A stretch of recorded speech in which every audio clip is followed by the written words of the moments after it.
Next on the agenda, we will have our board learning and development piece. We want to continue to be rolling out these board learning and training pieces as we go through our bridge year. So I wanted to welcome Monty, but John, did you have anything that you needed to add to this prior to Monty coming on? For the good of the discussion. Yeah, so as you all know, we the last two board meeting and the board retreat, we had some national speakers come and talk to us about distributed leadership. So really, the thing we continue to think on is, one of our key pillars is distributed leadership. And so how do we learn from national speakers to grow from that?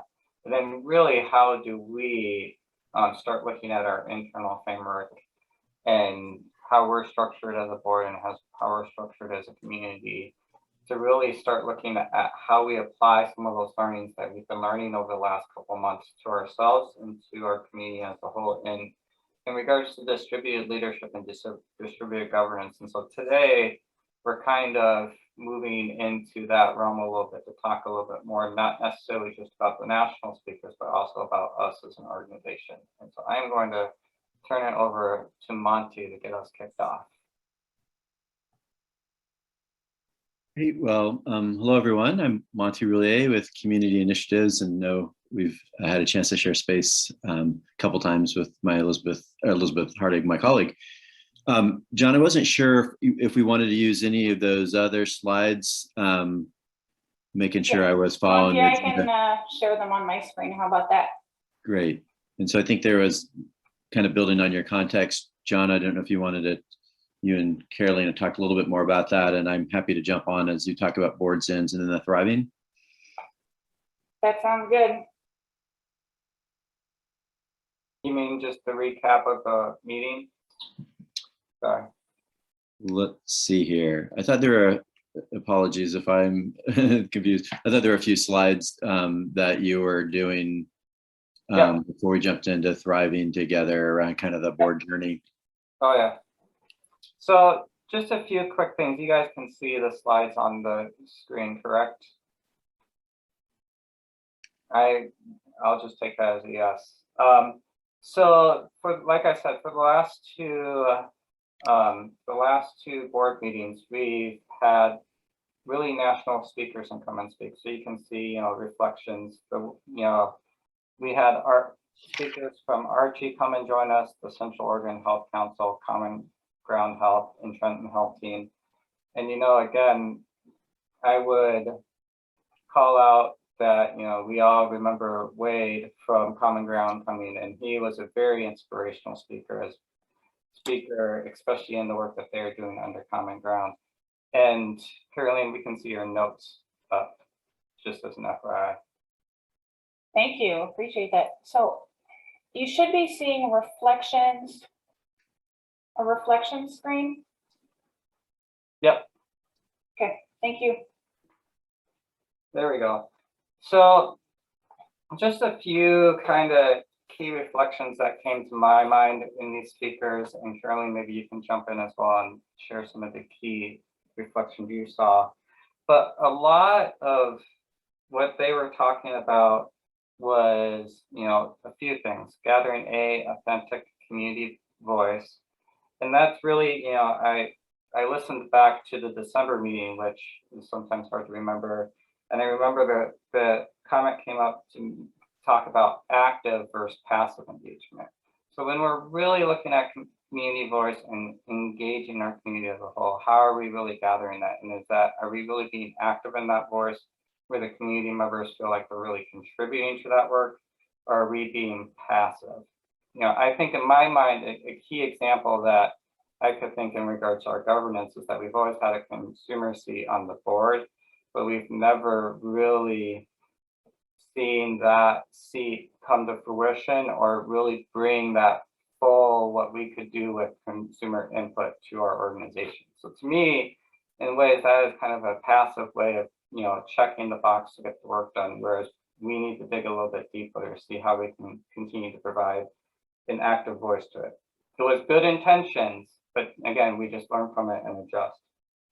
Another thing I think Wade brought up a lot that resonated a lot with myself is just the notion that, you know, we are supporting the work. We're not the doers of the work. So we support the collaboration and bring partners together for a shared mission, a shared vision, a shared direction.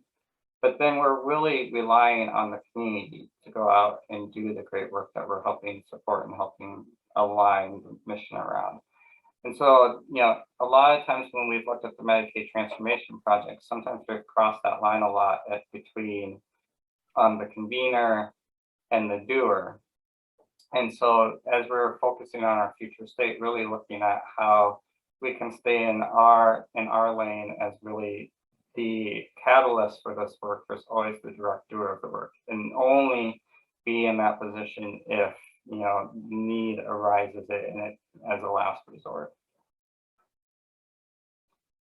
Caroline or Monte, though, is there any other key themes that you feel like came out of those talks that you think we should kind of keep in our head as well as we're going through today?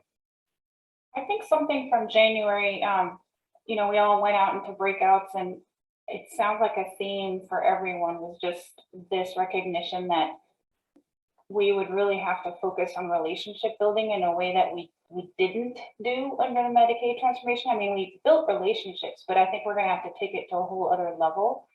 And it's kind of like if trust and relationships are going to be our currency to achieve great things for our region, then we need to build up those reserves this year. And so a lot of that work, or even asking you to join partner convenings, is about also getting you to be in the same space with some of our funded partners and learn about their work and listen to it and think about like what it means for as a board member, your role as a board member, like what should you take back to the board and how should that shape policies. So there is a sense that relationship building is going to be front and center this year. And I don't know, I think when we were talking with Monty and Elizabeth about today's session, I think we recognize that many of you are probably wondering where is this heading now that we've heard from national speakers. I think some of you are excited. I think for some of you, it might still feel vague. To be honest, some days I feel like, oh man, this is still vague. And then some days I feel like, oh, I think I know what direction we're going. But this is a chance today to kind of voice any of those concerns or feelings that you have. Like, are you confused? Do you know where we're headed? And today we're going to try to provide a little bit of that direction, right, John? Like what to expect in this bridge year. John, do you want me to move to the next slide about the strategy work group, or did you want to see if the board had any other thoughts or comments? Well, do board members have any things that they feel like resonated with themselves over the last two meetings that they'd like to comment on? And you can either type it in the chat or you can unmute and share right now.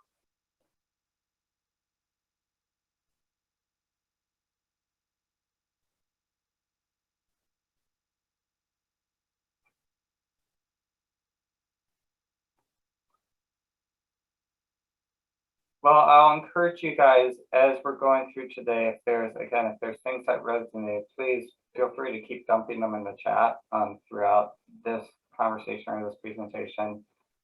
It's always great to capture it, whether it's right now, whether it's 10 minutes from now, or even if things come up over the course in between meetings, you need to share information. And Caroline, if you want to go to the next slide. So really what we've been doing as an organization has been evolving from almost like a top-down transformation project governance model to being a little bit more broader. You can see that really occurred over the last few board meetings where we've encouraged the Coalition for Health Improvement leadership members to start joining the conversation, and especially during the board learning sessions, incorporating them into the discussion so that it wasn't just a listen to what the board says, but really how are you helping influence and providing feedback into the discussions we're having at the governing board level. Same thing with community members as well. I know there's a few community members that have been on this call that have actively shared some input at the previous governing board meetings. we are really looking again to expand that principle and that idea to the work that we are doing with the strategy work group.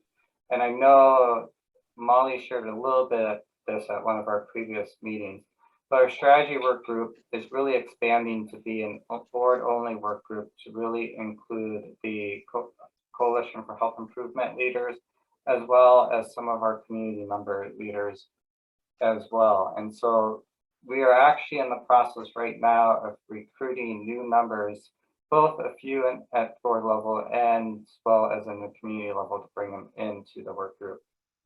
And so the work group focus is also going to shift a little bit now that we've designed the 3 pillars to really, you can see those top 3 bullets on the screen: champion NCACH, our mission, our guiding principles, and the 3 pillars, and champion that across the community, right? We spent as a board and as an organization a year and a half really getting ourselves centered and focused on this. But now we need to do the job of bringing this out to the community, as well as gathering the community's feedback to learn how we can adjust and grow as an organization. This is, again, something that we want to tell North Central Washington, this is what we're doing. You can come aboard or not, but really, tell them where we've come in our journey and have them join us in that journey and help shape this work moving forward. And so again, that includes connecting across differences, organizations, and roles, knowing that as we look at how we build out and bring the 3 pillars to life, there's going to potentially be some tough conversations in there. I think the key example for me is that we have a pullover shared data measurement. And what we do know is that NCACH is not, the end all be all for data, but we have a lot of key partners in there, including public health, including hospitals, and including other community organizations, that we have to work together to figure out what this anchoring and shared data measurement means, and how do we do it as a community, and who's on first for doing that work. And so really looking at the differences of those roles and the different organizations and coming into agreement.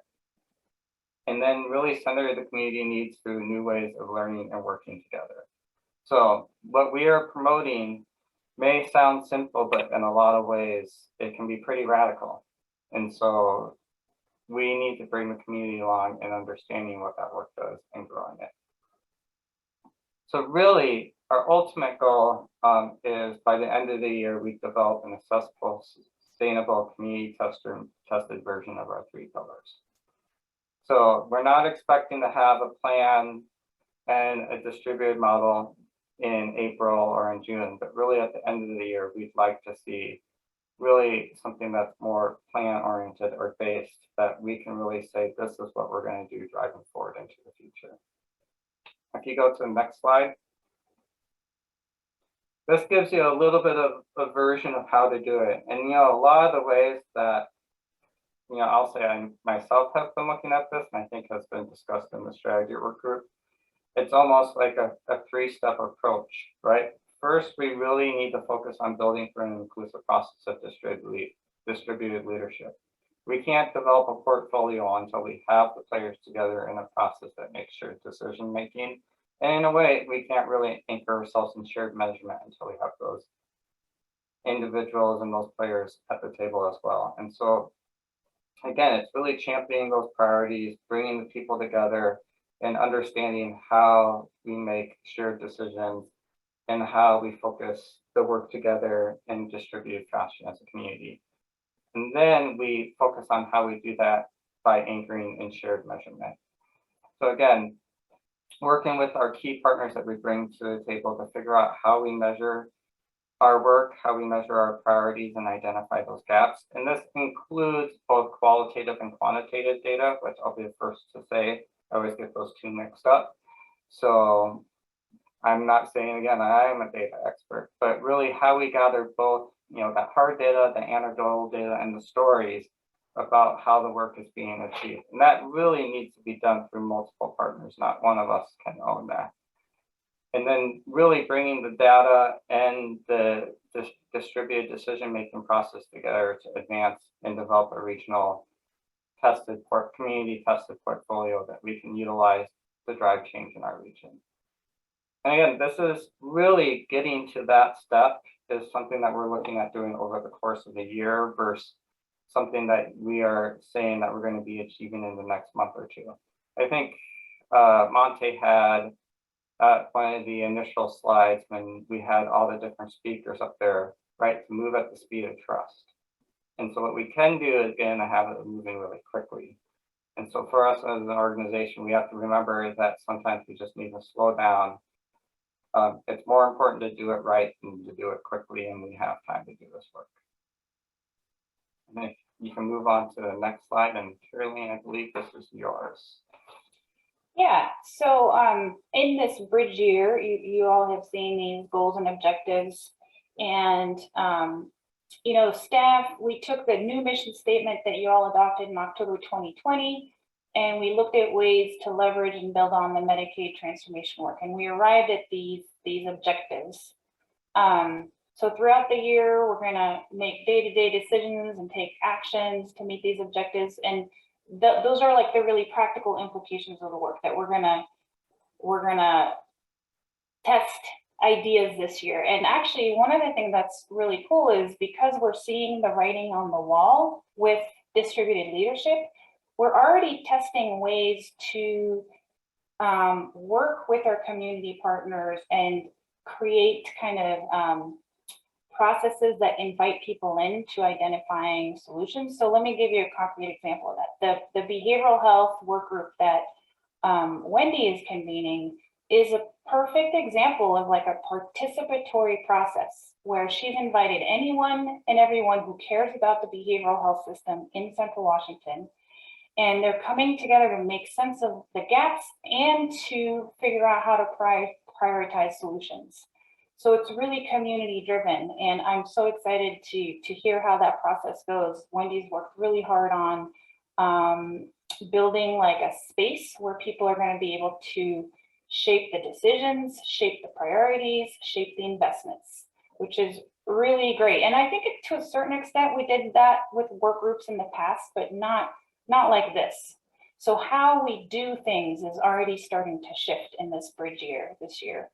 Also, I would say that as I've been partnering with the Coalitions for Health Improvement, and specifically the CHI leads, it's been really fun to explore how we can use this bridge year in 2022 to let CHIs make decisions, let them decide what their priorities are, and then give them total discretion to make investments. So that's kind of like that seeding control and distributing the decisions across our network. So we're already kind of testing this, and we'll look forward to bringing things back to the board this year as we learn about what works, what doesn't, what's difficult, and hopefully that can help shape how we think of our model going forward, both our decision-making model and our investment model and our engagement model. So I'll leave it at that for our 2022 goals. And I think, John, you have the next slide.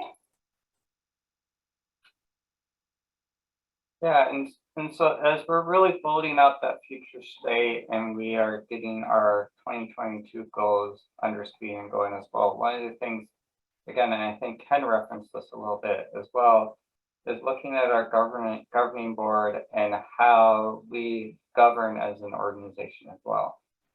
So I'll just bring you guys back to 6 months ago for those board members who were here. We actually had a presentation from Mike Bonetto from Tenfold Health. And Mike's helped us, he helped us when we were going through the acting executive director work. And he's also helped us a little bit as internally as we've looked at how we shape governance models for the organization. And so he spent some time talking about different governance models for a board.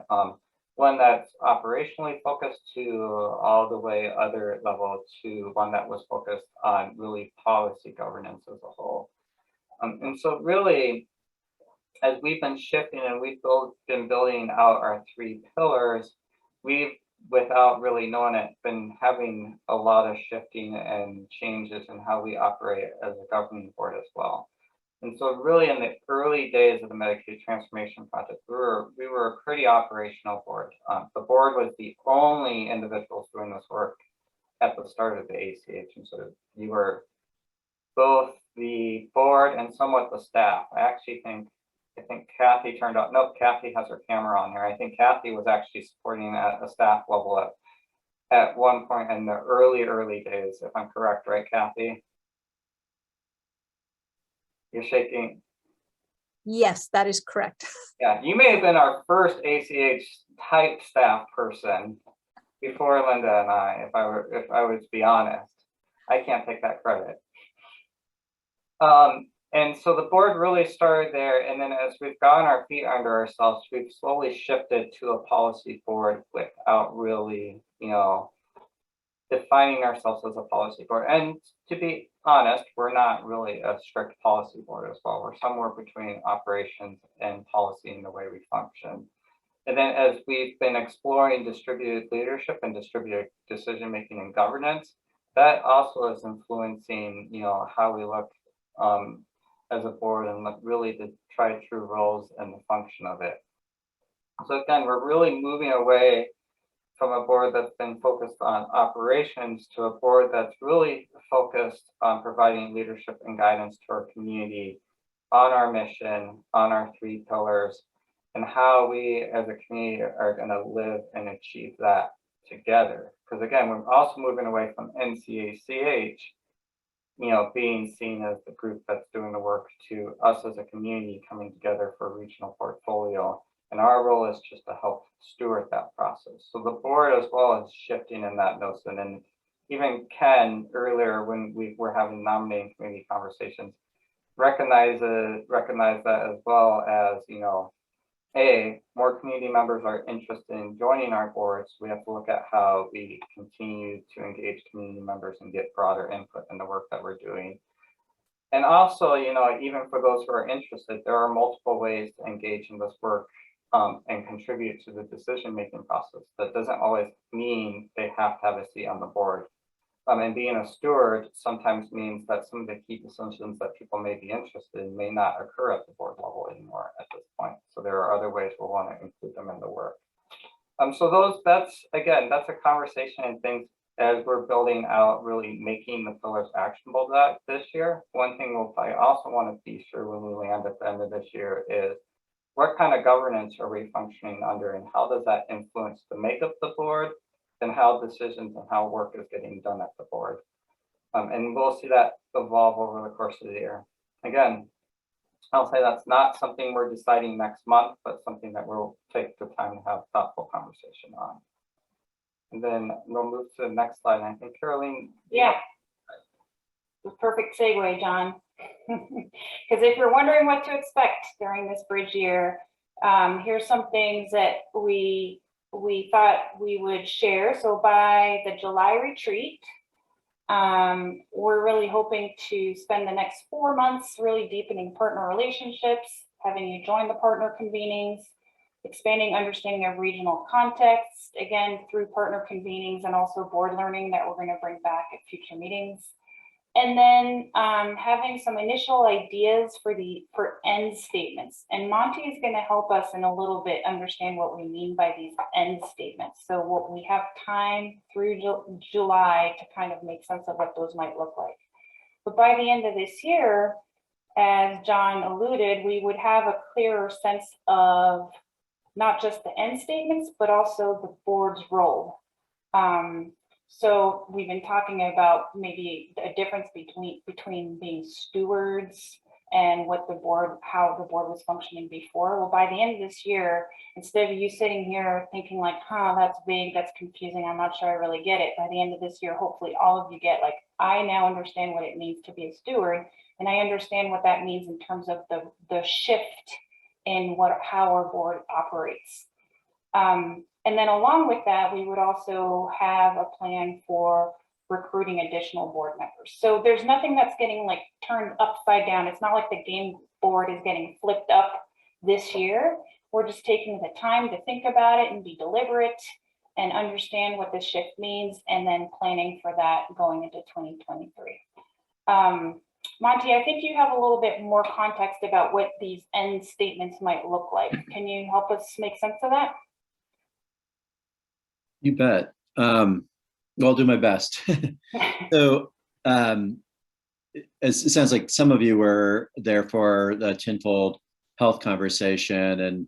And in one sense, this is like at a upper level, really simple and straightforward. I mean, the benefits of moving to this type of policy governance model is to avoid the two challenges that all boards tend to have, is either micromanaging things that they don't have time to micromanage very well, or rubber stamping things at the cost of not being, fulfilling their legal and moral obligation as good stewards to a really important organization like this ACH. So this model, which I've been trained on, has been a long time. I'm not a purist of any models. I'm not sure how Mike presented it all. He's really sharp.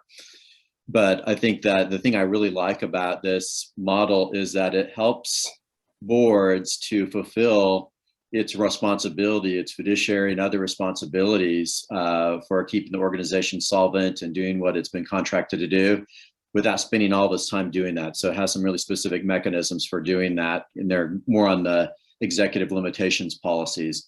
And then on the other side of this, as some of you may recall, Mike probably shared this with you, is saying that most of the board energy should be going to, again, I'm going to, because John's thrown this out a couple times, as stewards, to best understand who they're owning this organization, this asset, this benefit from, on the case of a much larger group of stakeholders, and to really understand through them and with one voice as a board, what are really our desired results? What does success look like? And what detail do we want, how specific do we want to say that looks before we hand it over to the staff to execute, to do what the staff needs to do? So I often will say, what results for whom at what relative priority or cost, which is similar to what Mike has on this particular slide. And it is really a big shift because it means less time, kind of more internal focused, and more time theoretically. Lots of boards that I've worked with this type of model are spending more like 60-70% of its time looking externally to really understand how to weigh in on these questions. This is not like a one and done, we've created end statements. It's constantly saying, are these the right ends? How do we know we're making progress around those things? So just a little bit of context to let you know where I'm coming from as I kind of share. I think there's two more slides. I think when you have an organization, a lot of community health centers, for example, way back when, were using a policy governance model. And because it's pretty clear what, CHCs do, this is an example of what are the results, really improving access to care. And the board kind of saying, this is what we mean by improving access to care, for whom, really defining that based on income, and not to exceed a certain amount of resources that particular community health center had. And so, not to get lost in the weeds, this is just an example of an end statement for a pretty discrete, well-defined service delivery organization. And that works well.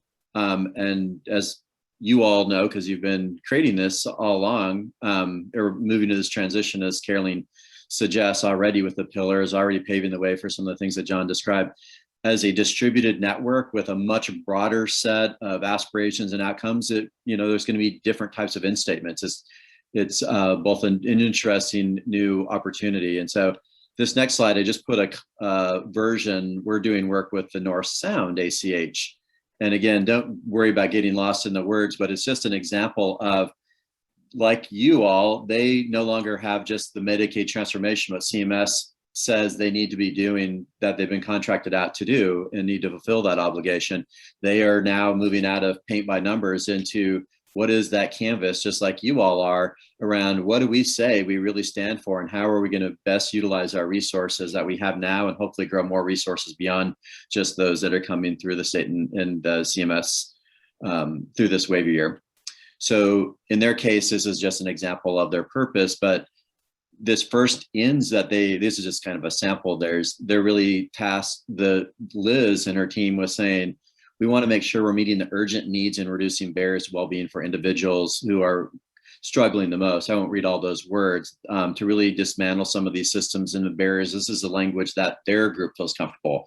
And I would really stress that. I work with a lot of groups. I'm working with a group like now in Wisconsin that this language would not feel comfortable to them, even though they would very much agree with the spirit of this. And so whatever the end statements that you all come up with need to be reflective of your broader population. But nonetheless, this really is indicating that they're hoping that Liz and team will really be indicating that they're using resources to identify those that are most struggling with inequities because of barriers to access to health services, but other vital conditions.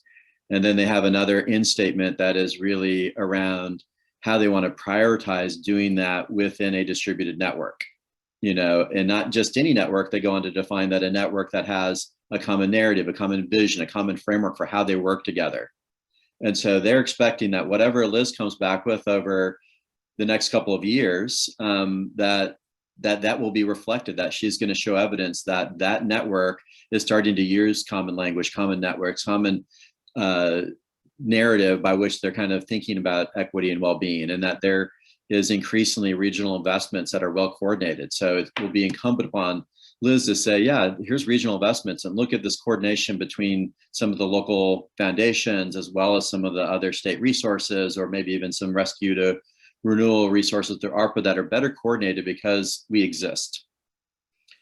So this is just an example of how ends in this new world might play out for you all, and the types of things that John and team would be coming back to say, hey, we're honoring kind of what you all said right now in a version of your pillars, maybe kind of reworked and with maybe some more specificity. That will be up to you before you hand it over to staff to say, we would like you all to figure out how to best execute this. So I know I just shared a lot with you, but hopefully the principles of, how putting at the ends in a world where you all are actually in relationship to a much broader set of stakeholders are kind of defining what those priorities are based on results. I'm looking at a number of folks that I'm just getting to know, and hopefully some of what I'm sharing makes a little bit of sense, at least the spirit of that, or others that may have a policy governance approach, if there's questions or ideas on that front. Or if those of you who are with Mike, does that seem consistent with what he shared?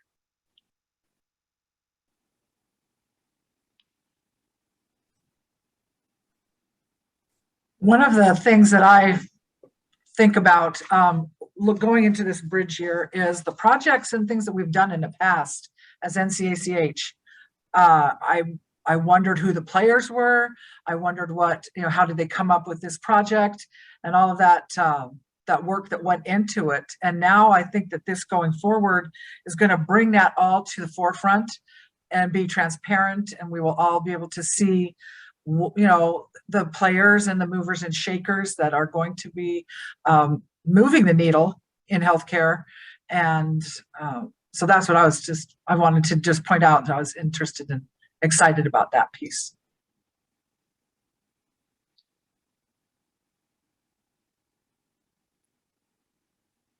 Thanks for that, Molly. I was with the North Sound ACH on Friday. They had a board meeting, and like you all, they're trying to figure out what is the board role in this new space look like in a distributed network.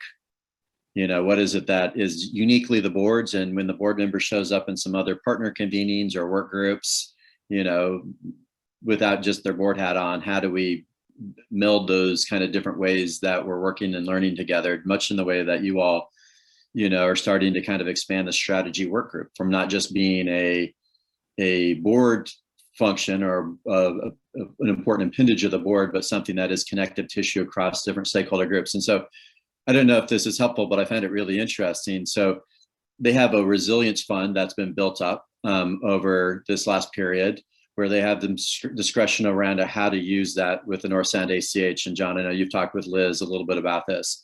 So the question had come up with the board on Friday around what's the board's role in deciding how to use these funds when we say that we want, the use of these X millions of dollars that we have control over now, but we really want community voice and we want community priority in that.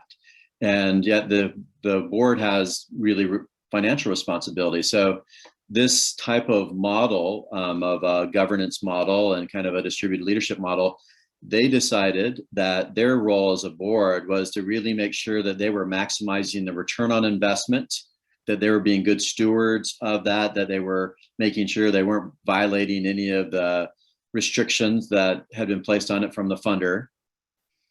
but that they were going to engage in a process with some guardrails around how to make sure that community voice and partners actually decided how to really maximize that money. And they would like to be part of that process, but they knew that the board didn't have the final say in that. They just had to say in where the parameters are around making sure that that money was managed well.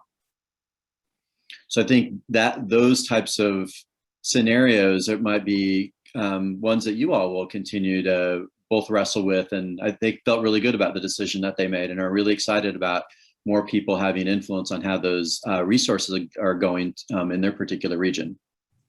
I think it's going to bring out more communication between all parties, and that will bring about storytelling, which is what I love about this kind of work. The stories are compelling and heartwarming and exciting sometimes. So that piece, getting it out to the whole community, not just our small group where we know we do wonderful work, but to get it out to everyone and elevate it. It's just, I think, a good purpose for this board. So, yeah.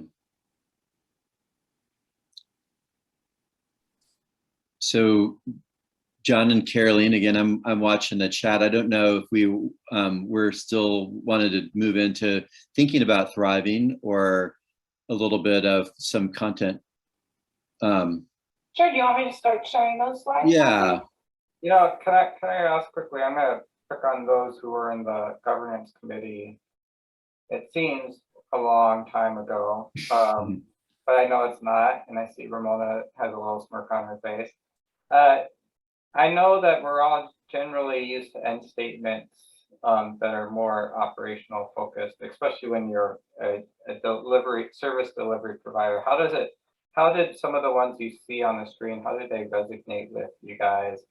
Or what are things that excite you about them, or what are things that make you nervous when you see a statement like that?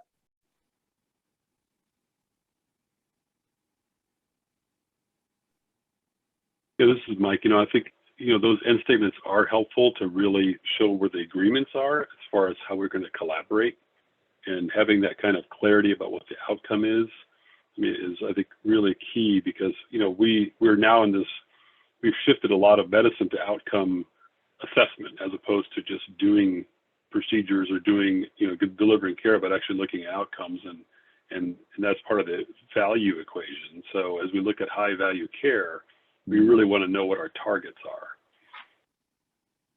So it really helps to have clarity on those statements.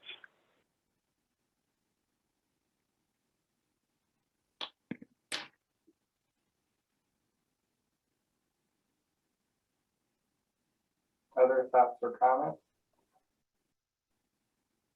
I would agree. I took just a screenshot of those statements to get a better idea and be thinking about how to verbalize or put into words our ends. So I'm looking forward to that. Though I don't know that I would use the word dismantle in an end statement, but to each his own. Mm. And Kat's asking to put them on the screen for a moment. And Caroline, I think you can do that, right?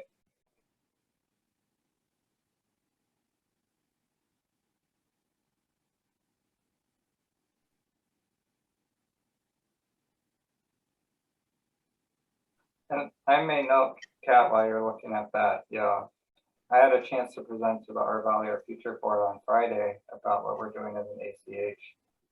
And even like when you look at some of these end statements created, sometimes it's really hard to explain the outcome of what we do as an organization. So having some of these defined always helps, all of us center on some of the true tangible components of the work that we do. Because a lot of people are used to seeing, I took care of X number of patients, I made X number of visits, and I reduced their, diabetes control to closer to normal. And so a lot of these kinds of end statements are harder to sometimes grasp, because they move a little bit more to the intangible feelings versus like the direct outcome of the patient. Mm-hmm. Just as a reminder, Liz took her first crack in December. So John, you and team will, so what do you mean by that your investments, you're thinking about current and future generations? Are you looking at investments that could have impacts, beyond this next quarter that could really change systems that could be felt by generations? So there's an iterative process by which either the board would say, we want to make sure that you actually are investing in things that have some either evidence base or promise that they are not just kind of short-term investments. And so these words are still pretty high level, but as you go back and forth to say, as the executive reports, like how well are we doing on those, we start to get in very much more operational definitions. What type of measures are you using to actually frame well-being? So just on the other side of this is a much more specific results-oriented conversation to Mike's, sentiment as well. I think it's always helpful to have a buy-win too. Just, it can be out in the future, but it gives you a goal to reach for. So it's just not something that stays on the end statement for years when it really needs to be done. Yeah. Thank you. And just for the North Sound's sake, I just cut and paste these. This is not all their end statements. I have some much more. I know. Ones that are a little bit. I was teasing. Wasn't very nice. No, but I think your point is for sure well taken. And I don't put these up as an example of that they've done it all right. I just wanted to give you a flavor of one that's probably closer to what you all are doing. Well, it's good. There are times when there are really urgent needs, and there are times when things need to be dismantled to, I think maybe calling it out is a brave thing to do. Kat, go ahead. I see your hand up. Sure. I just was going to say, I think this is where, from the space of sort of measurement, one of the things that we've been pushing ourselves to do is in that space of where stories matter, and really the qualitative information is important to help perhaps fill gaps where qualitative information is not, or quantitative information, is not able to be had. And so I think it's just where in setting some of those end statements, how can we consider where are there opportunities where stories and qualitative information and data that we can ensure that we're valuing that in addition to more quantitative data, which I think we tend to lean towards as well. Monty, do you want to share some of the Thriving Together framework? Because I think it provides a really interesting way to think about quantitative measures of these really big macro concepts of like, what does it mean to thrive? How do we measure that? Yeah.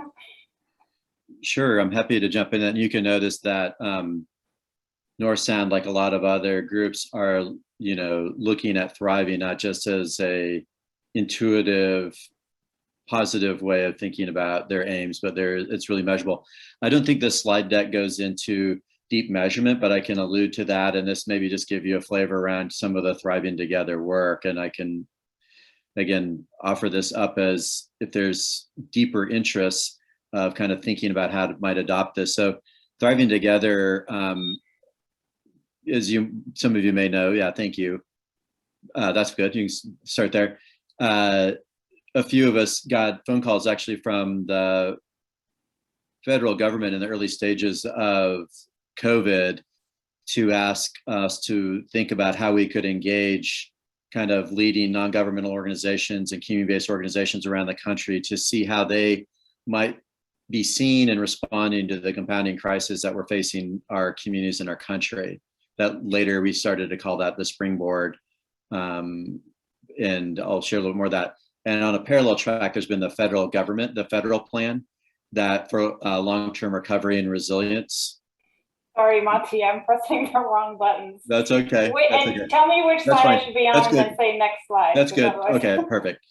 But it's probably worth noting so that the federal long-term recovery and resilience group that basically is looking at not just the immediate response to what communities are facing on a number of different fronts right now, but what are the long-term plans and investments? And this is now 30 interagencies from HRSA and HUD and SAMHSA, CMS, all are looking at how they build this, and they built the foundation framework based on this Thriving Together piece that is a bridging framework for them, and it will impact measurement and investments and policies and how the federal government will relate to states and communities. So in that sense, we weren't sure exactly if it would get used or not, but it is being used as a driving document and process for that. So on this next slide, for those of you who may or may not know, that thriving is a very strong social science indicator that's been measured for a couple of decades, and Gallup has been measured around the world. So it's one that is sensitive and cuts across cultures. And so looking at thriving in relationship to who's thriving, who's suffering, who's struggling, and that's based on Cantrell's ladder question, which is really, where would you place yourself on best possible life on a scale of 0 to 10? And where would you place now, and where would you place it 5 years from now? So that simple self-report reflection is a very, very powerful indicator on a bunch of fronts. So we have looked at using thriving, that kind of sense of how we feel, think and function, as one measure, not the only. To Kat's point, I mean, there's and John's, there's qualitative and quantitative, but we use that as kind of our driving force for kind of asking this question of how might we respond given the current service situation in our country and our communities to bring us not just to the status quo, but to build resilience, to bring up thriving. And it became kind of all people in all places thriving, no exception, which is on the next slide. Kind of where we started, and that was, with an inquiry, how can we convert loss into renewal? And we started with the premise of how do we really think about the immense reservoir of resilience that's embedded, that's either being activated or could be activated in our communities to really help us organize around local and nationwide action around this unifying measurable expectation. As you can see, all people in all places thriving, no exception. Next slide, please.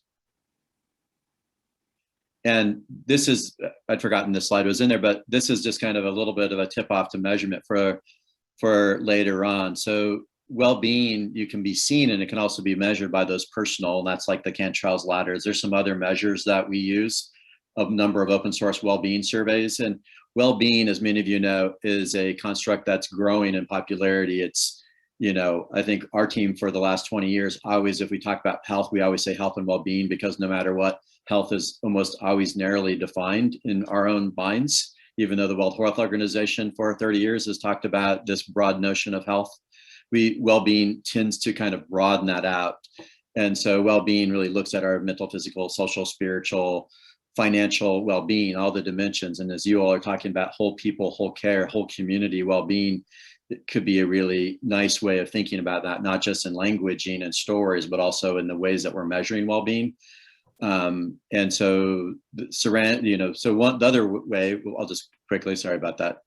There are these urgent services. So one way that we're looking at well-being in the country, and when I say we, it's a little bit of a royal we, but folks that are the leading measurement folks, one of our partners, I know you met Jane Erickson, but the Rethink Health, Bobby Milstein, who is a leading expert on kind of well-being, was in charge of syndemics and social determinants of health at the CDC for a long time. Now he's the Ripple Foundation. Rethink is he and a lot of other folks, National Academy of Medicine, have been really thinking about the vital conditions of well-being. And so we're looking at the combination of what are the urgent services and vital conditions as part of our environment. And I realize I'm speaking pretty fast because I think we can follow up with some material, but just know that there's some really interesting innovations in measurement right now around how we can measure these pieces. And so since I've touched on the vital conditions, I think this next slide was there another one before that? Or was it after that? No, okay, that's okay, if you can go back up. So these are the 7 vital conditions that have a lot of overlap with the social determinants of health. And social determinants of health is good. There's nothing wrong with it. We find this, and again, the folks that created this were folks that have been leading a lot of the social determinants of health work, is a little bit easier way for talking about and framed in a way that is easier for communities and other partners that aren't part of health and human services and public health in some ways. We tend to look at these with both lenses, but these vital conditions are things that all people, no matter where they are in their life course, no matter where they in the globe, need on a regular basis to thrive. So, and underneath these are a lot more detail and metrics and those types of things, but just as a quick glance, thriving natural world, as we know, and I know that there's been some challenges all over the country and up in your neck of the woods too, just around not just sustainable resources, but actually kind of freedom from harm from natural disasters. So there's the thriving natural environment that obviously plays a key role. There's the basic needs for health and safety, and in that includes things like, routine physical and mental health, food, freedom from harm, addiction, trauma, and kind of basic public health infrastructure, all kind of, that's what this one is composed of. And then humane housing, again, that is really straightforward, the type of housing that is affordable, reliable, safe in all different ways. Meaningful work and wealth really gets at not only having family sustaining wages, but a sense of dignity and purpose in our work. Lifelong learning includes the first 1,000 days of life, but also talks about the emotional support, trauma-free, the trauma-informed approaches to K through 12, and the emotional well-being in K through 12, as well as lifelong learning, whether one pursues or has an opportunity to go to college or other paths, seeing that. So there's a number of strategies and indicators around that vital condition. Reliable transportation, same thing, the type of transportation that we can count on, that we actually have access to the things that we need or desire. And then this last one I'll double click on because it really animates all the others. It's a vital condition, but also plays a really special role, which is our belonging. And all of the work and research that we know has been going on, but particularly in the last few years, about how important belonging is to our well-being. And some of you had access, were exposed to some of the work of John Powell, this notion that belonging is a co-creation process, and that it also is our civic muscle, our ability of our communities, your chais, the regions, to be able to actually affect their destiny in some way. So this is a vital condition that influences our well-being. And so as this kind of visual graphic shares with you, thriving, suffering, and struggling is really one way that we start. And the question is, what are those wraparound vital conditions that allow us to boost thriving and reduce suffering and struggling? And there's a lot going on in this slide, but just to state the obvious, when we are impacted by adversity, like, an economic downturn or a crisis that is, precipitated by a natural disaster or a global pandemic, we have demand for urgent services. And so that's why how do we make sure that we're attending to that and doing that with care, to quote Wade, to do it with actually even love, systems and relationships, but to not build an adversity economy, to not build, how do we start to move people back to the vital condition? So that's a lot of what Thriving Together is about, that many partners are working on. And I won't go into these kind of renewal areas, just to know that our thinking, there's a lot of work around these three areas of our common life, which is our civic life, whose voice, a healthy democracy, our economic life, economies that work for everyone. What does that look like? And what does our social, emotional, spiritual lives look like? So those are all pieces that we think are really pathways to kind of thriving together. So that's a lot in a nutshell, but maybe it whets your appetite for, this is not just here's a list of social determinants or another framework like county health rankings and roadmaps, which is great in partners, but there's a larger narrative, if you will, and only even a theory of change. And one thing I didn't point out is legacies. So these legacies are the things that we've inherited since the beginning of our country. And we know that some of those legacies are about dignity, inclusion, and innovation, and all the goodness that has come through, many things that we've done together, advancements in human and civil rights. There's legacies at any, within the North Central for sure. And we have legacies of exclusion and harm that date back to the inception of our country. And the idea is, how do we make sure that we are thinking about the legacies that we've inherited from our ancestors as we're thinking about strategies, and recognizing that we can create new legacies?